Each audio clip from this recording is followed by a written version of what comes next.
Assalaamu alaykum kabajamtoota hordoftoota keenya. Akkuma beektan Faaximaan Orhan Beirraa dhiifama argatteeti jirti.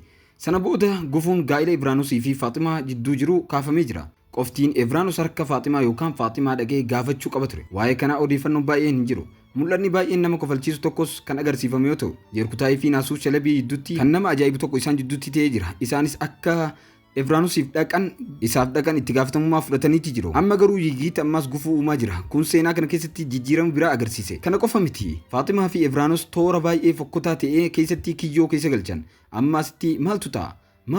Ibraanus baraaruuf eenyutu dhufa? Moo Yigiit Ibraanus lubbuudhaan ni guba? Moo seenaan nama Filaaviyoos jedhamu kana asitti xumurama? Amma waa'ee kanaa isinitti hima. Dhugaa dubbanna. Daawwattoota, seenaa yoo ilaalle, amala Ibraanus yoo ilaalle nama seenaa Turgut Bey caalaa umrii dheeraa jiraatee ture. Kanaaf amalli isaa baay'ee sirriidha. Kunis haala seenaa sirrii ta'een kan dhiyaate yoo ta'u, taateewwan seenaa jireenya isaa keessatti agarsiifamaniiru. Kun agarsiifameera. Dhugaadhumatti Ibraanus Bey kan Orhan Bey hoogganaa Akinjii godhee ture waan inni hojjetes argine. Seenaa keessatti kanuma ture. Mahammad Fatihler Sultaanii keessatti kan agarsiifame. Ilma Ibraanus Bey Ali Bey suuraa irratti kan gartan kun sanyii isaati. Kanaaf Ibraanus Bey amalli isaa akka xumuramu, kana malees leenca ta'ee sarootaaf gaafiin hin jiru, ajjeefamuun gaarii hin ta'u. Eeyyeen kan akka hantuutatti boolla keessatti dhokotee jiru Yigiit Bey hoogganaa guddaa akkasii jabaa kana Orhan Bey ajjeese. Amma yoo harka Yigiit sanaatiin madaa'ee dogoggora guddaa ta'ee fudhatama ture. Amma garuu gaafii waa'ee Faaximaa fi Filaaviyuusiiti. Bakka itti marfaman tanatti maaltu ta'a dhiiroo? Daawwattoonni asitti wanti lama akka ta'u ni argatu. Tokkoon duraan dursee Faaximaa fi Filaaviyuus kophaa isaanii jiru. Yigiit immoo waraana guddaa qaba ture. Ibraanus ofuma isaatiin miliquu hin danda'u. Kanaaf Yigiit asitti loltoota wajjin dhukaasa itti ni bana. Ibraanus dhukaasa xiqqoo ni miidhama. Yookaan ammoo namni isa gargaaru tokko as jiraachuu danda'a. Wareegamuu Orhan Bey irratti hundaa'ee yookaan sheedummaa ta'uu isaa irratti hundaa'ee aktarri tokko haarooni akka dhufu nutti ni agarsiifama. Kunis Kunur Bey ta'uu danda'a. Kana ta'uu danda'a.